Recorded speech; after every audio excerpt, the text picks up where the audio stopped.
and welcome to He Lived, Heaven's live video devotional. You know how we do. Let's get right into it. So the word in the street tonight is coming from Matthew.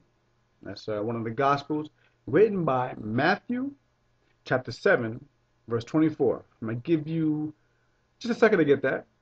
Matthew 7:24. And the word in the street says, "Therefore everyone who hears these words of mine and puts them into practice is like a wise man who built his house on the rock." Cool. So for those who actually cook, I ain't talking about toasting bread. I'm talking about if you actually cook in the kitchen. You ever been cooking? I mean, just getting busy in the kitchen, doing your thing, And maybe what you once called some steam rising started to turn into a little bit of smoke.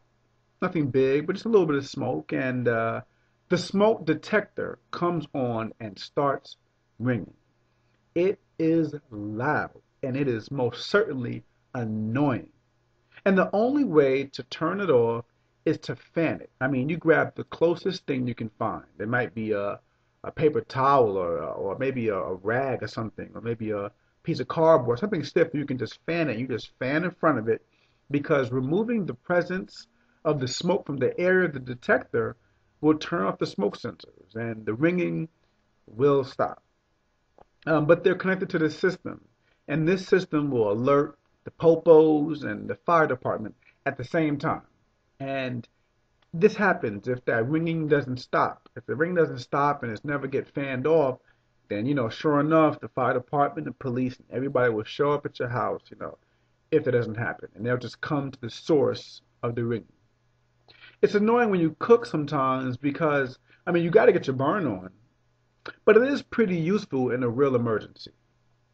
Imagine, what if you are sleeping and an electrical fire sparks or something like that happens. That alarm will wake the mess up out of you, hopefully before it's too late. But God's voice can sometimes be just like this alarm. He speaks, and all those times you've heard the alarm, his voice before have prepared you for this moment. You have been conditioned to know what it sounds like and that it signifies an emergency, but you would have been prepared. I encourage you today to get familiar with the voice of the Lord and put his words into practice. It'll be a sound that you'll want to hear forever and ever. You have a good night, and I'll see you again tomorrow.